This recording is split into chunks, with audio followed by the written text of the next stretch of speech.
that's the risk you take when you love and love well, and you want to be seen and known for who you actually are. And so it's like, here's my heart. Here's the story I'm telling myself. What's the truth? Yes. Because there's the story you're telling yourself, and then there's the truth. Yes. Welcome to the I Am Mother of the Year podcast, where we equip and encourage moms just like you to move from isolation, fear, comparison, and chaos to community, compassion, peace, and freedom. We're so glad you're here. Thanks so much for joining us today. My name is Lisa. And I'm Jen, and this is the I Am Mother of the Year podcast. And I have 6 little words that are going to change your life. Change your life. Your whole life. Yeah. And let me say it again.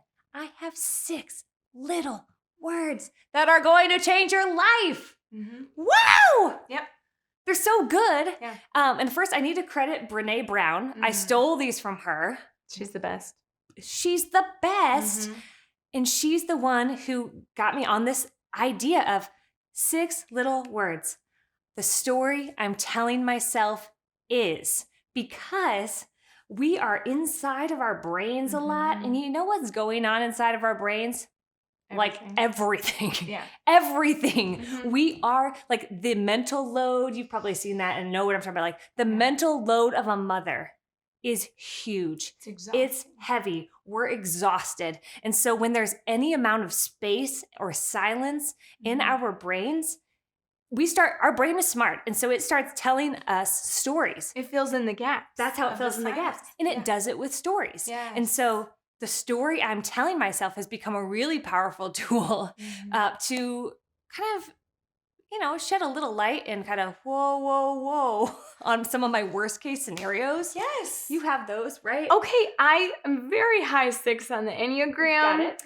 I go dark fast. Okay, so I think 6 motherhood made that worse too. Yes. Yeah. Yes. So a 6 on the Enneagram is you're fear-based. You're so loyal, but you're kind of waiting for the other shoe to drop. If you're not familiar with Enneagram, that's what you mean. You're kind of like, when you go dark, you're like, something bad's about to happen if I don't make sure everything is perfect. Well, yes. Right? And it's even like my rational brain knows that the garage door is not locked. But yesterday I was trying to ditch a bag of garbage, throw it in the garbage can.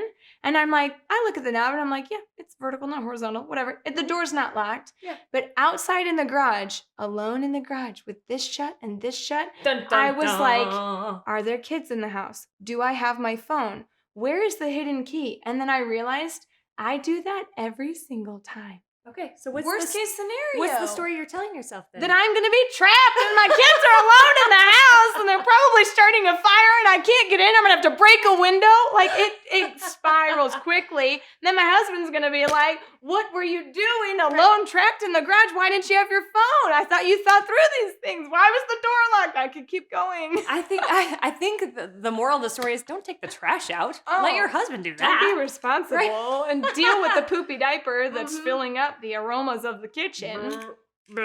Yeah, mine is, it's so bad, you guys.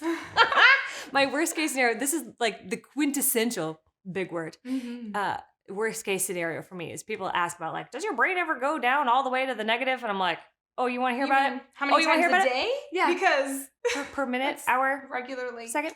Is it always doing that? I don't know. Is when both of my kids were babies, we had this angel care monitor. Okay. So like if I remember especially as a new mother, when your hormones are like, let's play. And you're on little sleep. So it's just no rational thoughts here. No, it's like the perfect playground for worst case scenario. The story I'm telling myself. It's a breeding ground. That's what I was looking for. The breeding ground. The breeding ground.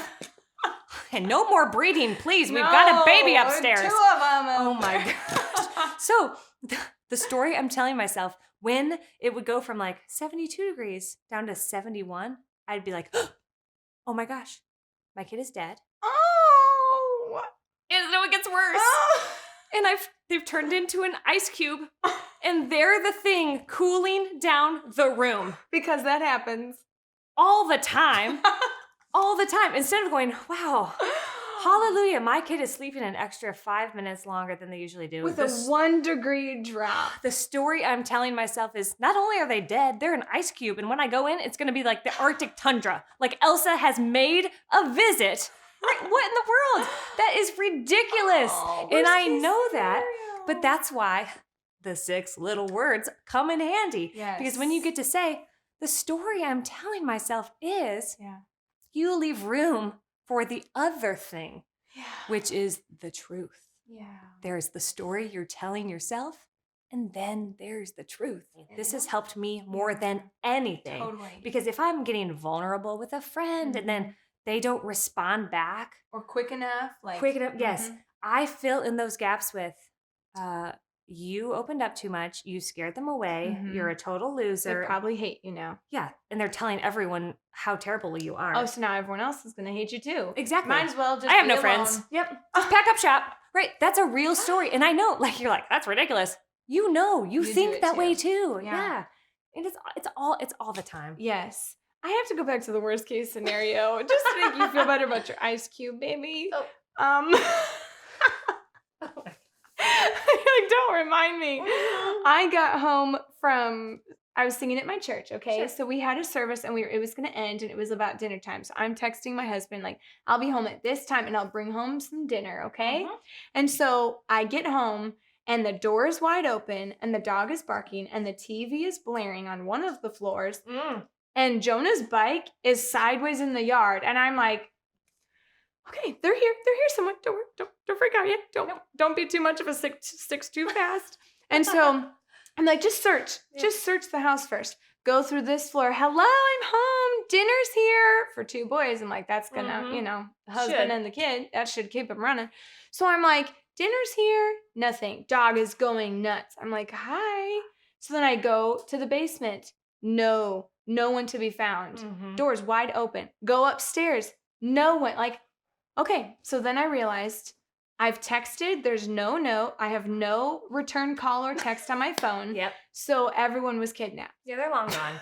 They're for sure in the My back grown of the windowless husband. van. Yes. My grown husband has been abducted. Bound, gagged. And I will probably never see them again. Which again sounds ridiculous. But in that moment of, but you saw my ETA. You know I have dinner. You would not leave without a note or a text. Right. And why is our house wide open for everyone to come in and steal our things and our dog?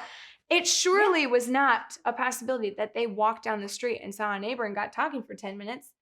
And left the phone at home. That didn't happen. That didn't sound like your husband at all. No. Except for that's exactly what happened. But I'm like, we do that. And yes, relationally, it's especially after being vulnerable. Yes. It's so hard. And you can't stop your brain. At least I can't stop it from automatically filling in gaps. Yes. You do. And that's exactly what your brain does. But that's why this tool is so important. So memorize these 6 words. Yeah. Because the story I'm telling myself helps in, like, for example, my husband and I, when we do date nights, I put extra effort into getting ready and making sure I'm wearing heels because that don't happen and all of those things. And I come down the stairs and what I expect to happen is jaw to the floor. Oh, girl. Gorgeous, sexy. These Look are all at you. appropriate terms. Wow, I'm married up. Oh, yeah. I mean, one of those. I expect one of those. Yes. I don't expect the whole world. Okay. But you could lead with gorgeous. It's fine. Right. Give you permission. Ryan, if you're watching this. But it's like, when he's like, all right, babysitter's here, let's go. And I'm like, are you wearing that? Did you forget to say something to me? Hello, my brain goes, okay, the story I'm telling myself is that I didn't put enough effort in. You don't actually think I'm pretty. You're not still attracted to me. We've been married for 10 years and it's this, I'm kind of old news now. You're used to me. Yeah. You wish you had a prettier wife, a better wife, a younger wife, all the things. And so then what happens is I start resenting him and he doesn't know this is happening. And so then he's like, I'm so glad to get out of the house. What are you going to get? Want an appetizer? Huh? What? I have a coupon. I have a gift card. Get out of here. Yeah. He's like, don't talk to me on date night. Right. Something, huh? Right. And that's what happens. And it's unfair. Yeah. So that's what, this is our action step, is get to know, what are you telling yourself? It's this horrible thing that we don't do. Yeah. Just try to stop and think, what's the story I'm telling myself? Mm-hmm. If you can name that, Yeah. and then like summon all of your courage, because sometimes it takes a lot of courage to crack open your chest and be like, the story I'm telling myself is that you don't think I'm pretty. Because there's a chance that he could be like, well, I don't think you're pretty. Oh, abort mission! Right? Retreat! Exactly. But like, but that's the risk you take when you love and love well, and you want to be seen and known for who you actually are. And so it's like, here's my heart. Here's the story I'm telling myself. What's the truth? Yes. Because there's the story you're telling yourself, and then there's the truth. Yes, they're different. Yes, and it's not accusatory. Right. Can't believe you don't think I'm pretty. What? We're not leaving this house until you give me a compliment and mean it. Right. Does that feel good? No. Right. I love this phrase for 2 reasons. Hit me with it. Before we get into truth, because that's a whole thing, and that'll be a good way to wrap it up. But I'm like, okay, I love this phrase because one, there's ownership. Like you said, it doesn't attack. It's not accusatory. And like in counseling, it's like, when you do this, it makes me feel this way. Yeah. You can't, like the other person can't argue that, yeah, the story I'm telling myself is this. They can't say, well, that's dumb, or no, it isn't. Yes, it is. This is what I'm believing. Yeah. So there's ownership. You really can't argue it, and it doesn't attack. Like, you didn't tell me I'm pretty, you know? Right. And the number 2 thing that I love, like, I like to be direct, okay? This is true. But I care what people think. And so I'm stuck in this tension of, I basically become a Sour Patch Kid.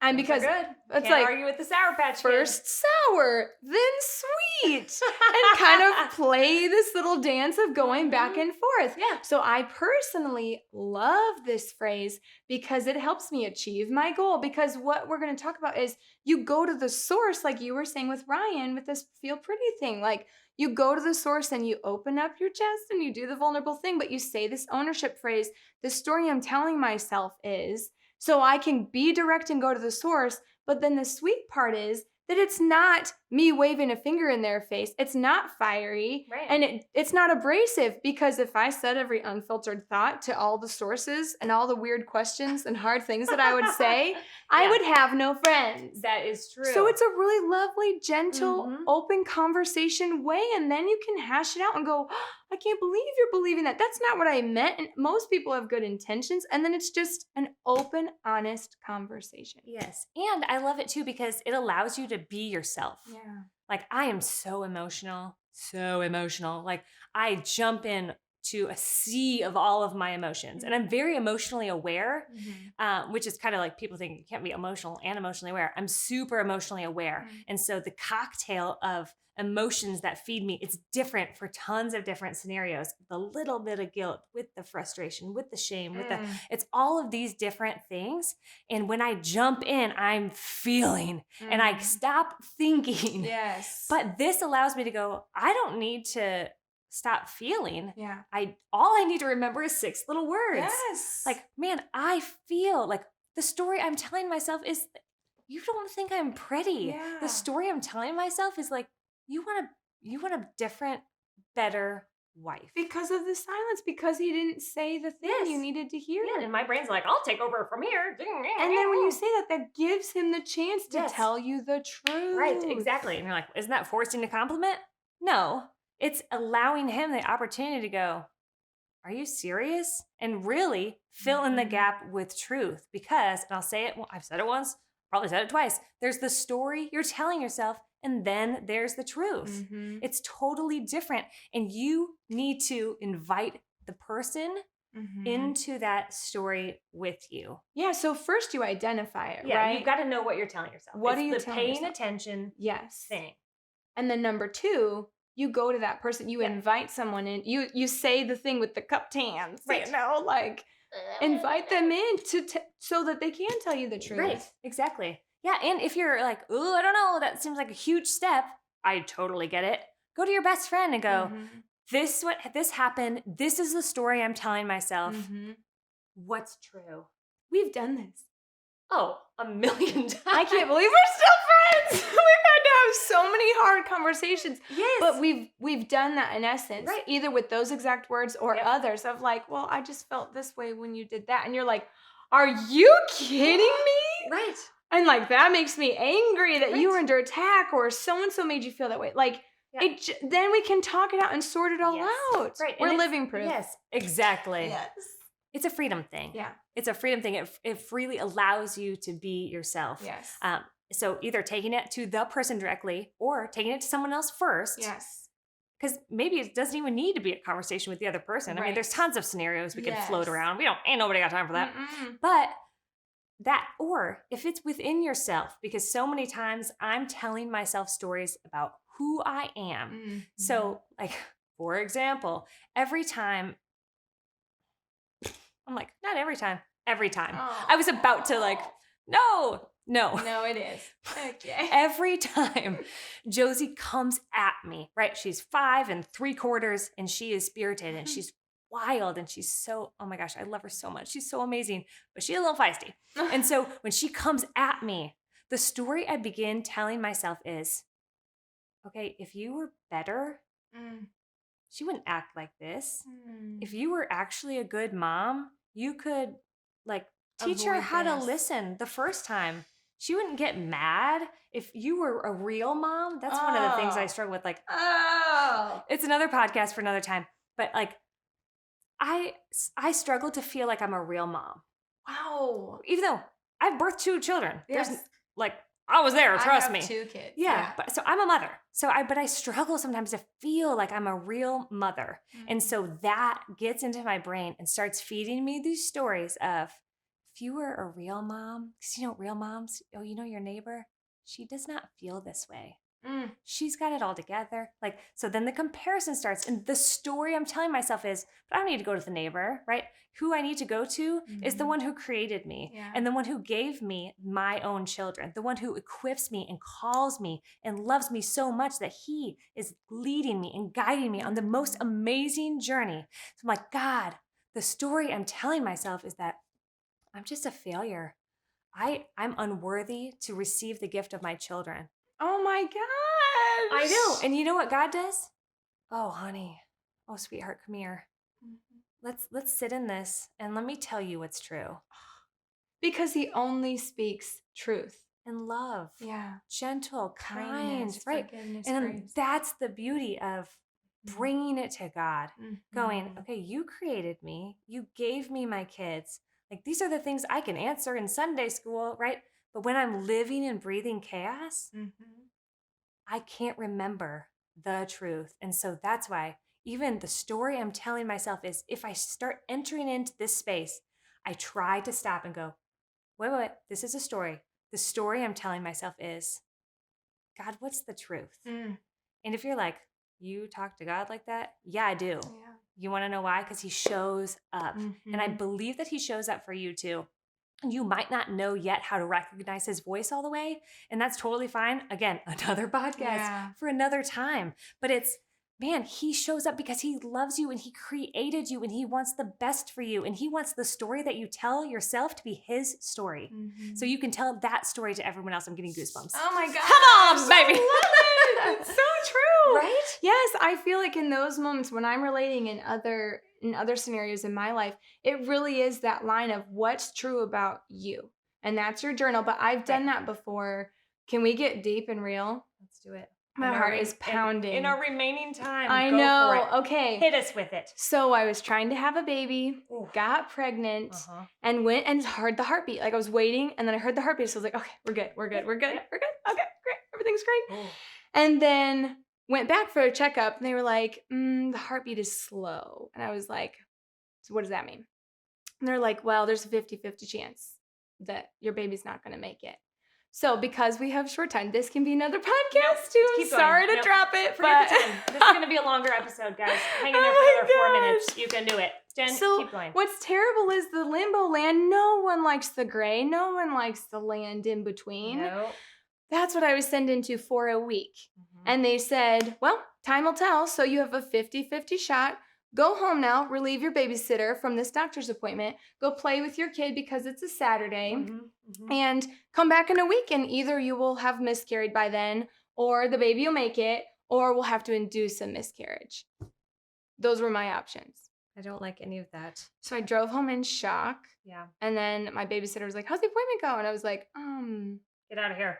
well, and I couldn't just break down in tears because to me, I was holding out hope. I have 50% chance. So don't Come on now. Yeah, go pull the cart before My the glass horse. is half full. Yes, we're going to be positive. And that happened to be 4th of July week. And I had off that week as like a vacation week. And so my husband was at work and my son was at his daycare or preschool. And I had all week to sit alone. Does that sound fun to you? Not knowing the fate of your growing family and your sweet little innocent baby who's purely just waiting in there with a little slow little heartbeat. Yeah. So for a week, I saw the week ahead, and on like Saturday, Sunday, I was okay. And then Monday hit and everyone was gone. And I was sitting in my empty house alone at like the 10 o'clock hour where you're like, I woke up early enough to be a responsible adult, but now some hours have passed and now I have the whole day ahead of me. And the limbo lane and the not knowing. And so I sat down and I journaled. And I wrote down on one column all my fears. Like, what are these lies? What's the story I'm telling myself that I'm going to cry in a little fetal position all week long? That this baby's not going to make it, that all these things, or somehow I deserve this for past behavior. I'm like, lie, fear, story I'm telling myself. And then I stopped, and then and I think it was 2 pages total. Okay. And on the right side, I wrote out the column of the truth. And it was like a pep talk meets like drill sergeant God meets relational Jesus, loving, promise, hope, future. It was like glorious. Seeing them side by side. And this was when the day that I did this, well, let me not short the truth. The truth was that you're not alone. And I have plans and hope for this baby. And if it's not going to be this baby, I'm going to walk you through this and I'm going to give you another perfectly healthy baby. And her name will be Julianne and you will love her to pieces. But so in a deep, crazy, really painful way, I went to God and I went to this journal and told myself, like, here's the story. Now, what is the truth? And what's so crazy, like the proof that this actually worked, like you verbally going to God in prayer, me seeing it on paper and processing through written words on a page, is that the second I did that, it took hours. And then I clicked my pen and closed the book. And I had a killer week. I saw you that 4th of July. We did the thing. We had so much fun. That was the encouragement I needed to make it through. And I didn't mope around and I didn't cry all day, every day. And it was like, I have peace because I'm not in control and God is, and he is good. And so it's the truth set me free in that moment. And what's crazy is I had that morning, you called me like, oh my gosh, I just got back from a run. And God told me, go ahead. So I want to pause. Dramatic pause. Because if you've miscarried, you might cry all day. And that's totally fine. That does not mean that you are not believing the truth about who you are, about who God is, all of that. Jen has this amazing, uncanny ability to go, I'm going to pour my heart out and I'm going to leave it right here. So when I need to remember, I'm going to come back to this. And that's amazing. It is a gift.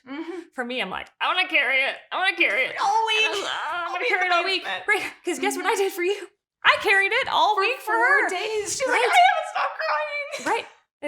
It was terrible. It's terrible. And so just giving you permission. And because we should probably say I did lose the baby. I did have to induce the miscarriage. So hit me up if you've been through that, you want to talk it through. It's very painful. I don't mean to skip over that. Like, what happened to the baby? They're watching like, what the heck, 50-50 shot? No. So back to the dramatic pause. Is that very morning. So she's journaling in real time. 2 columns, truth and lies.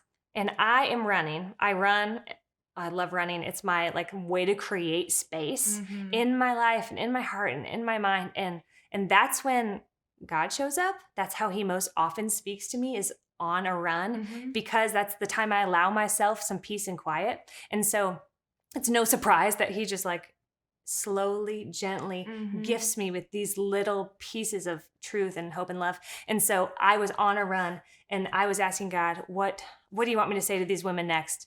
And he said, what's true about you? And I was like, what's true about you? And I'm like, oh my gosh, what's true about you? What's true about you? And so I started thinking that. And then my mind, you were the first person that my mind went to. And I was like, oh my gosh, God, what if she is thinking that this is deserved? What if she's thinking she did something wrong? What if she's believing these lies about you and about herself? And I bawled in the neighborhood on your behalf. But that was the start of this whole journal, about this whole movement of what's true about you, figuring out the lie you're believing and replacing it with the truth. And it's not that simple. Yeah. But man, you called me like, I have this idea. I need to make a journal called this. Yeah. And I want 2 columns where like, people can replace. And I was like, Lisa, I literally just finished that like the hour before. Yeah. It was this like chills, Holy Spirit moment. Incredible. Yeah. So good. So we have that journal today. Yes. And we want you to have it. And this is the story we want to invite you into is you don't have to settle for the crazy stories. And I'm not calling you crazy. The crazy stories you're telling yourself. Right. Giving yourself grace, giving other people grace, and going to God, believing the truth about who you are. So I would encourage you, get the journal. It's on the website, IamMotherOfTheYear.com, and it's so impactful. Yeah. It's changing lives, and we want yours to be one of those lives that are changed. And I think in this podcast episode, we probably said, that's a podcast episode for another time, at least 3 or 4 times. Yeah. So those will be coming at you. We're going to wrap up for today. Yeah. So just thank you so much for the bottom of our hearts for joining us. Yeah. And thanks for being so vulnerable. I know that's a big deal to share that story. Yeah. But it's an important story to tell. Yeah. That's a really heartbreaking, tragic thing that happens. Right. And on the I Am Mother of the Year podcast, we have to speak to those moms who are facing various hardships, including miscarriage. So thanks for having me on. We're going to hug it out.